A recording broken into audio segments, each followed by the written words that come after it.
ಕನ್ನಡಿಗರಿಗೆ ಈಗ double shock. ಯಾಕಂದ್ರೆ ಒಂದ್ ಕಡೆ T20 ವಿಶ್ವಕಪ್ನಲ್ಲಿ ಭಾರತಕ್ಕೆ ಸೆಮಿಫೈನಲ್ ಟಿಕೆಟ್ ಸಿಗುತ್ತಾ ಅಥವಾ ಇಲ್ವಾ ಎನ್ನುವಂತ ಟೆನ್ಷನ್. ಇನ್ನೊಂದು ಕಡೆ ಕರ್ನಾಟಕ ತಂಡ ರಣಜಿ ಫೈನಲ್ನಲ್ಲಿ ಮುಗ್ಗರಿಸ್ತಾ ಇದೆ. ದೇವದತ್ ಪಡಿಕ್ಕಲ್ ಅವರ ನಾಯಕತ್ವದಲ್ಲಿ ಜಮ್ಮು ಕಾಶ್ಮೀರ ವಿರುದ್ಧ ಹುಬ್ಬಳ್ಳಿಯಲ್ಲಿ ಅಖಾಡಕ್ಕಿಳಿದಿರುವಂತ ಕನ್ನಡಿಗರಿಗೆ ಟಾಸ್ನಿಂದಲೇ ಬ್ಯಾಡ್ ಲಕ್ ಸ್ಟಾರ್ಟ್ ಆಗಿದೆ. ಆಮೇಲೆ ಬೌಲಿಂಗ್, ಈಗ ಬ್ಯಾಟಿಂಗ್.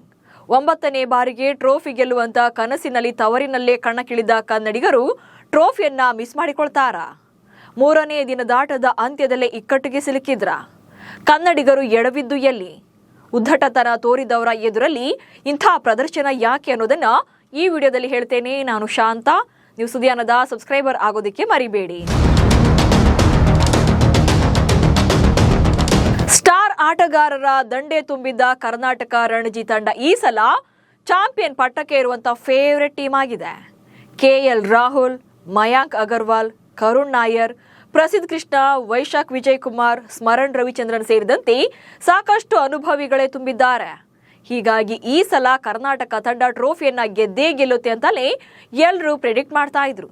ಆದರೆ 3ನೇ ದಿನದಾಟದ ಪಂದ್ಯದಲ್ಲಿ ಟ್ವಿಸ್ಟ್ ಸಿಕ್ಕಿದೆ. ಜಮ್ಮು ಕಾಶ್ಮೀರ ವಿರುದ್ಧ ಬೌಲಿಂಗ್ನಲ್ಲಿ ಎಡವಿದ ಕರ್ನಾಟಕ. ರಣಜಿ ಟ್ರೋಫಿ ಇತಿಹಾಸದಲ್ಲಿ 8 ಸಲ ಚಾಂಪಿಯನ್ ಆಗಿರುವಂತಹ ಕರ್ನಾಟಕ ಹಾಗೆ ಚೊಚ್ಚಲ ಬಾರಿಗೆ ಫೈನಲ್ ಪ್ರವೇಶ ಪಡೆದಿರುವಂತಹ ಜಮ್ಮು ಕಾಶ್ಮೀರ ತಂಡಗಳು ಹುಬ್ಬಳ್ಳಿಯ KSCA ಮೈದಾನದಲ್ಲಿ ಕಣಕ್ಕಿಳಿದಿದ್ದಾರೆ.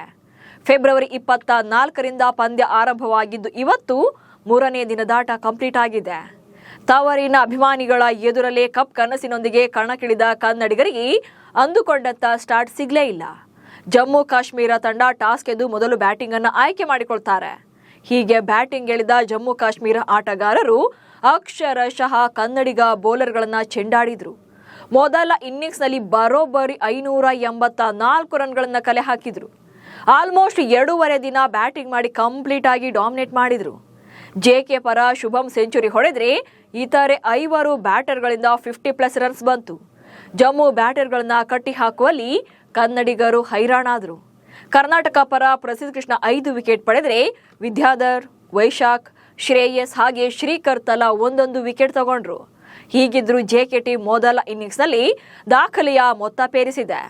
ರನ್ಗಳ ಬೆಟ್ಟ ನೋಡಿದಾಗಲೇ ಅಬ್ಬಬ್ಬ ಅನಿಸ್ತಾ ಇತ್ತು. ಆದ್ರೆ ಈ ಟಾರ್ಗೆಟ್ ಬೆನ್ನತ್ತಿದ ಕರ್ನಾಟಕ ತಂಡ ಆರಂಭದಲ್ಲೇ ಎಡವಿದೆ. ಕ್ರೂಷಿಯಲ್ ಟೈಮಲ್ಲೇ ಕೈಕೊಟ್ಟ ಕರ್ನಾಟಕ ಬ್ಯಾಟರ್ಸ್. ಮೊದಲ ಇನ್ನಿಂಗ್ಸ್ನಲ್ಲಿ ಜಮ್ಮು ಕಾಶ್ಮೀರ ತಂಡ ಬರೋಬ್ಬರಿ 584 ರನ್ಗಳನ್ನು ಗಳಿಸಿ ಆಲ್ಔಟ್ ಆಗಿದೆ. ಈ ಬೃಹತ್ ಟಾರ್ಗೆಟ್ ಅನ್ನ ಬೆನ್ನಟ್ಟಿದಂತ ಕರ್ನಾಟಕ ಪರ ಟಾಪ್ ಆರ್ಡರ್ ಬ್ಯಾಟಿಂಗ್ ಕಂಪ್ಲೀಟ್ ಆಗಿ ಕೊಲ್ಯಾಪ್ಸ್ ಆಯಿತು. ಅದು ಕೂಡ ಇಂಥ ಮಸ್ಟ್ ವಿನ್ ಮ್ಯಾಚ್ ಹಾಗೆ ಕ್ರೂಷಿಯಲ್ ಸ್ಟೇಜ್ನಲ್ಲಿ ವಿಕೆಟ್ ಒಪ್ಪಿಸಿದ್ರು. ಕರ್ನಾಟಕ ಪರ KL ರಾಹುಲ್ ಹಾಗೆ ಮಯಾಂಕ್ ಅಗರ್ವಾಲ್ ಇನ್ನಿಂಗ್ಸ್ ಅನ್ನ ಆರಂಭ ಮಾಡ್ತಾರೆ. ಆದರೆ ರಾಹುಲ್ 13 ರನ್ಗಳಿಗೆ ವಿಕೆಟ್ ಒಪ್ಪಿಸ್ತಾರೆ. ಇನ್ನು ಕಳೆದ ಪಂದ್ಯದಲ್ಲಿ ಡಬಲ್ ಸೆಂಚುರಿ ಬಾರಿಸಿದ ದೇವದತ್ ಪಡಿಕ್ಕಲ್ 11 ರನ್ಗಳಿಗೆ ಪೆವಿಲಿಯನ್ ಸೇರ್ಕೊಂಡ್ರು. ಇನ್ನು ಕರುಣ್ ನಾಯರ್ ಮತ್ತು ಸ್ಮರಣ್ ರವಿಚಂದ್ರನ್ ಅಂತೂ ಬಂದ ಪುಟ್ಟ ಹೋದ ಪುಟ್ಟ ರನ್ ಖಾತೆಯನ್ನು ಕೂಡ ತೆರೆಯದೆ 0ಗೆ ವಿಕೆಟ್ ಒಪ್ಪಿಸಿದ್ರು. Aqib Nabi back to back wicket ಬೇಟೆಯಾಡಿದ್ರು. ಈ ಮೂಲಕ ಕರ್ನಾಟಕ ತಂಡ 57 ರನ್ಗಳು ಗಳಿಸಿರುವಾಗಲೇ ಪ್ರಮುಖ 4 ವಿಕೆಟ್ಗಳನ್ನ ಕಳ್ಕೊಂಡಾಗಿತ್ತು. ಸೊ ಇಂಥ ಅಂಡರ್ ಪ್ರೆಷರ್ನಲ್ಲೂ ಕೂಡ ಮಯಾಂಕ್ ಅಗರ್ವಾಲ್ ಜವಾಬ್ದಾರಿಯುತವಾಗಿ ಬ್ಯಾಟಿಂಗ್ ಮಾಡಿದ್ರು. ಶತಕವನ್ನು ಕಂಪ್ಲೀಟ್ ಮಾಡಿದ್ದಾರೆ. ಕರ್ನಾಟಕ ಆಲ್ರೆಡಿ 5 ವಿಕೆಟ್ಗಳನ್ನ ಕಳ್ಕೊಂಡಿದ್ದು 4ನೇ ದಿನದಾಟದಲ್ಲಿ ಹೇಗೆ ಬ್ಯಾಟಿಂಗ್ ಅನ್ನ ಕಂಟಿನ್ಯೂ ಮಾಡ್ತಾರೆ ಅನ್ನೋದೇ ಈಗಿರುವಂತಹ ಕುತೂಹಲ. ಬೌಲಿಂಗ್ ನಲ್ಲಿ ಎಡವಿ ಬ್ಯಾಟಿಂಗ್ ನಲ್ಲೂ ಕೈಬಿಟ್ಟ ಕರ್ನಾಟಕ ತಂಡ ಬೌಲಿಂಗ್ಗೆ ಬಂದಾಗ ಮೊದಲ ವಿಕೆಟ್ ಏನೋ ಬೇಗ ತಗೊಂಡಿದ್ರು. ಆದ್ರೆ ನಂತರದಲ್ಲಿ ಒಂದೊಂದು ವಿಕೆಟ್ ಬೀಳೋ ಹೊತ್ತಿಗೆಲ್ಲ ದೊಡ್ಡ ಅಂತರದಲ್ಲಿ ರನ್ಗಳು ಆಡ್ ಆಗಿರ್ತಿತ್ತು. ಅದರಲ್ಲೂ ಪ್ರತಿ ಬ್ಯಾಟರ್ ಕೂಡ 50+ ರನ್ಗಳನ್ನ ಸ್ಕೋರ್ ಮಾಡಿಯೇ ಔಟ್ ಆಗ್ತಿದ್ರು. ಹೀಗಾಗಿ ಜಮ್ಮು ಕಾಶ್ಮೀರ ತಂಡ ಬೃಹತ್ ರನ್ಗಳನ್ನ ಕಲೆ ಹಾಕಿತ್ತು. ಇನ್ನು ಚೇಸಿಂಗ್ಗೆ ಬಂದ ಕರ್ನಾಟಕ ತಂಡದ ಮೇಲೆ ದೊಡ್ಡ ಜವಾಬ್ದಾರಿ ಇತ್ತು.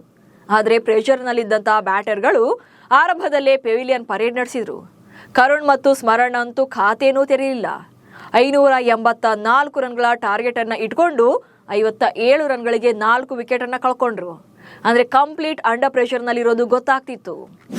ಜಮ್ಮು ಕಾಶ್ಮೀರ ಕೋಚ್ ಉದ್ದಟತನ, ನಾಯಕನ ದರ್ಪ. ಇನ್ನು ಈ ಪಂದ್ಯವನ್ನ ಗೆಲ್ಲೋದು ಕರ್ನಾಟಕಕ್ಕೆ ರಣಜಿ ಚಾಂಪಿಯನ್ಶಿಪ್ ಅಷ್ಟೇ ಅಲ್ಲದೆ ಜಮ್ಮು ಕಾಶ್ಮೀರದ ಕೋಚ್ ಹಾಗೆ ಕ್ಯಾಪ್ಟನ್ಗೆ ತಿರುಗೇಟು ಕೊಡುವಂತ ಮ್ಯಾಚ್ ಆಗಿದೆ.